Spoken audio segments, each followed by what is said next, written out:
hometown to end with. The Market Hall is a building we did. Rotterdam once was a proud trade city, medieval. And then the Second World War came. It was the first victim of Hitler in the Second World War. The entire city center was destroyed, lost. And in the red area is where the old market was and where our site is. After the war, the neighborhood was rebuilt, but very little people used it. It was empty. The entire city center was empty. There were only 20,000 inhabitants in the city center. So you see, we had these big squares and it was very empty. What to do?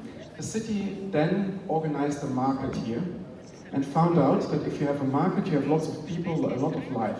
And they had the great idea in 2004 to have a covered market, a market hall.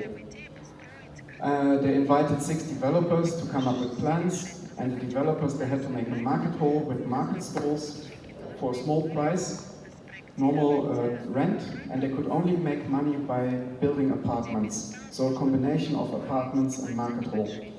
Okay, so a developer from The Hague called us and asked, can you design a market hall? We said, yeah, we don't know, because in Holland we don't have market halls. Maybe we should go to Spain and learn from the professionals how to do it. So we did that. We went to Spain and we learned that food can look beautiful. That's something new. I mean, we're a Protestant country, we don't like to splash out. So that's something we learned in Spain. We also learned that a supermarket connected to a market hall is really good because you have more guests.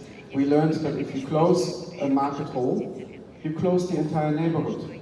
That's a very special, I think Mirai's built this, but you see, at noon it closes and the neighborhood closes as well. Our market hall needed to be open longer.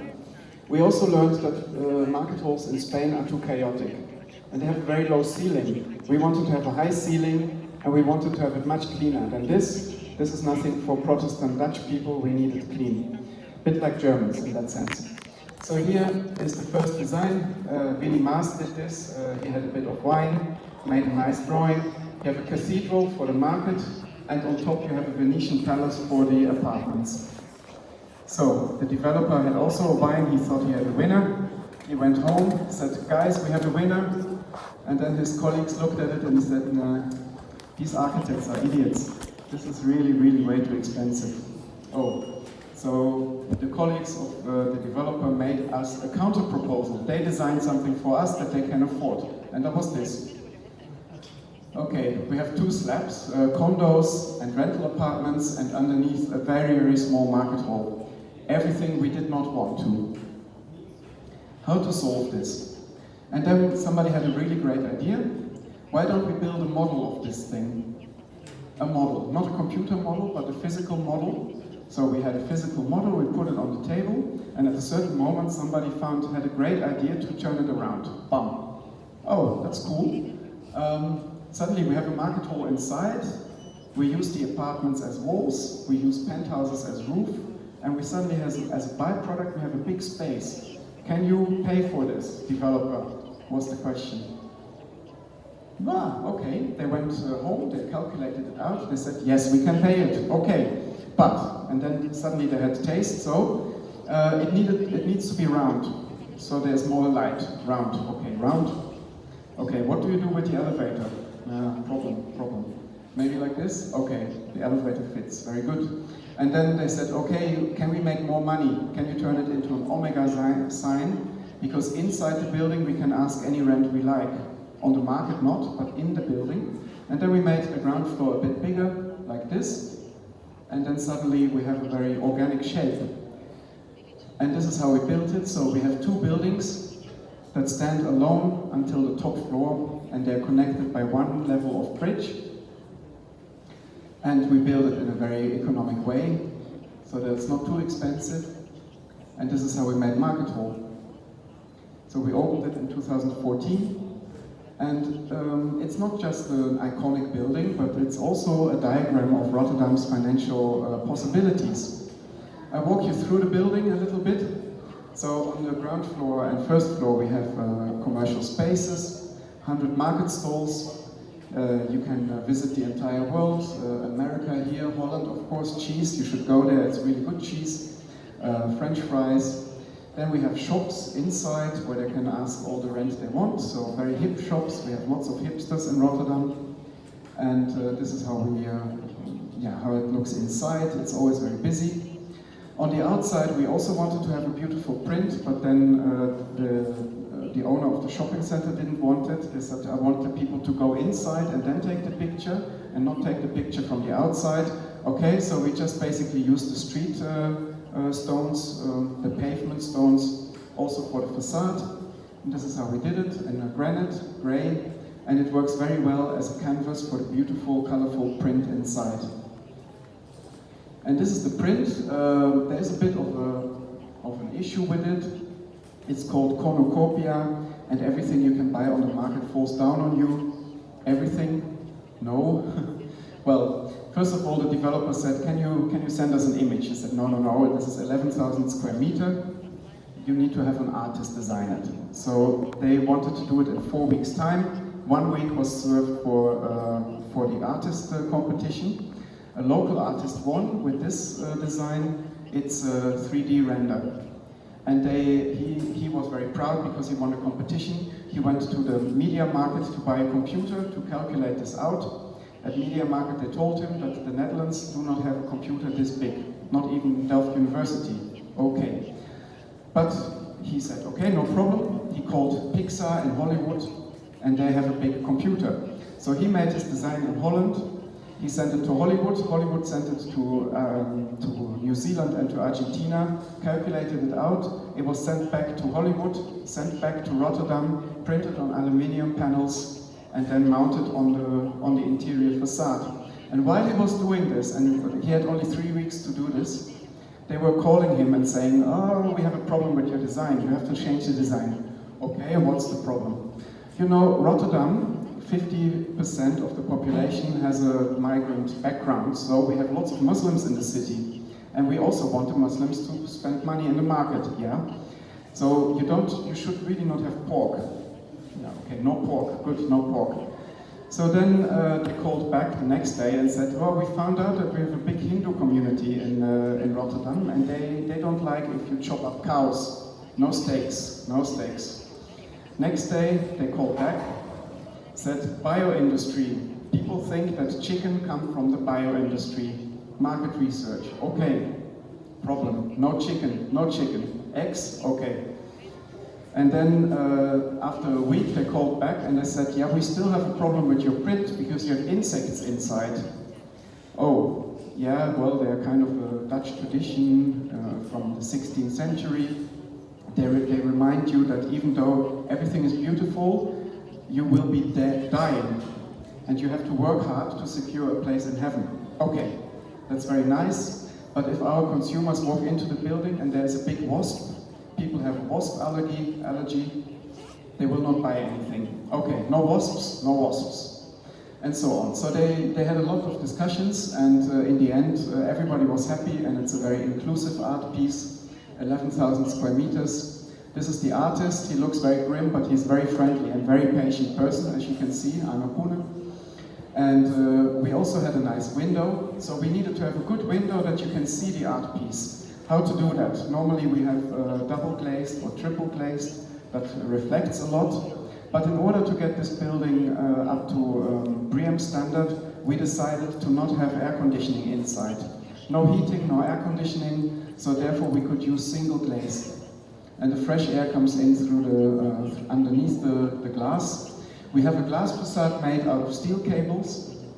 On every corner you have a bolt, and the bolt holds it, and in between the glass there is silicon. That means if there's a storm pushing the building, the center of this window can be pushed inside the building 1 meter.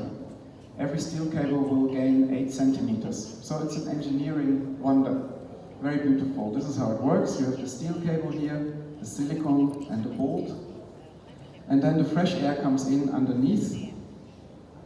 And it leaves all the way by itself. There is no ventilation. It's just because the market is warm, people are warm, the air comes up all by itself like a fireplace. Very important is the distribution and the market underneath. So if you live above the market hall, at 4 o'clock the cars come and there's a lot of noise, you're not going to be relaxed. So therefore We have the food preparation and the storage and the delivery in the basement, so that there is no sound around the building. Very important. On the other side we have the supermarket, remember, also very important.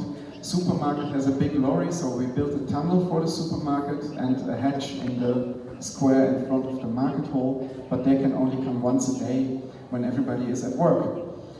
We also have a huge parking garage, 1,250 spots, and they have an entrance to the center of the market, a cascade of escalators, very beautiful. It's also a museum, and you see already on the -4th floor, you can look up, you can see the sunlight, and then you go down, and here is the stuff that was found during construction, and it's exhibited in this museum. You can also live in Market Hall. We have 228 dwellings, 100 are social housing, which is a very nice mix. So we mix all kinds of different demographies. We have 17 different apartment types. We have 6 cores, as you can see. Each core we have 4 apartments. They all have a view towards the city, and half of the apartments also has a view towards the market. And then the idea was that you open the window, you lower the bucket, and you order the fish. Well, sadly, the insurance company of the market said no, so they didn't like it. So instead of that, we used triple glazed, so that you cannot hear or smell the market, but you can see it, and it's quite beautiful. So the people have very specifically selected these apartments. They're super proud to live in the building. The further you go up, the further it inclines, and these people, this is a social house, and they look down into the market and like into an attic. And then on top you have, of course, the rich people in the penthouses, like everywhere. This is Nicole with her dog, and she lives in a very big penthouse. It's very light. This is another couple. You see there the window down to the market, but they also have a window in the light court. This patio provides light for the bedrooms. And here you see them with the rabbits standing on the glass. They're very courageous, because grown-ups are usually really scared for glass. So this is the idea. 45 meters below you is the market. And because every grown-up walks like this, we used for the press photos, we used the baby to show that it's really easy and you don't have to be scared. And this is how we got Market Hall. Now, while we were constructing Market Hall, something very nice happened. It was suddenly on television, a prediction that Rotterdam would have every year not 350,000 tourists, but 400,000 tourists. Wow! Champagne in the office, our building gets 50,000 tourists. That's so great. So we thought maybe we should be really bold and invite the Queen. Our Queen normally only opens hospitals, museums, public buildings, not a market. But to our great surprise, again on television, the Queen said, I'm going to open the Market Hall. So the Queen came, she had a lot of fun. There's the mayor, the artist, Queen, architect. So you see, we were singing for the Queen, so she had to laugh. And then she opened the Market Hall like Cinderella with a pumpkin. Then here our clients, very, very proud, showed the Market Hall to the Queen. And then the Queen left, and then something very nice happened. On the outside, the people of Rotterdam were waiting. And they were waiting for 10 years already, and now they wanted to see the building. So they all came in. The building was designed for 2,300 people, and more than 10,000 went in. The fire department was getting very scared. They broke all the escalators, they broke all the doors, and that continued for the first month or so. So everything was very difficult first. We also had a lot of PR, which is normal if you have a queen. A queen is always good for PR. Maybe you should get a royal family, then you don't need this Eurovision anymore. And which means that from 2014 onwards, we had lots and lots and lots of visitors. 8 million every year. Half of them are tourists. So you remember the prediction that we would have 50,000 extra tourists? No, we actually have 4 million tourists that come to the city. And this really changed the city. Everybody needs to see Rotterdam at least once because of this building. They usually stay 45 minutes in the building, and then they go and see the rest of the city, and it's really good for the city. Our city has become much nicer. And we were the city famous for right-wing politicians, for drugs, for very young football hooligans.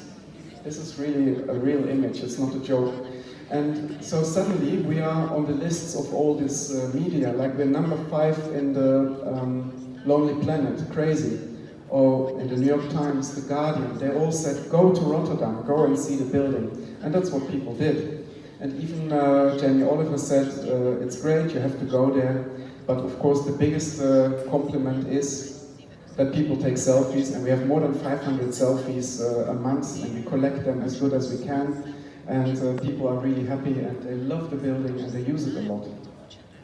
Right,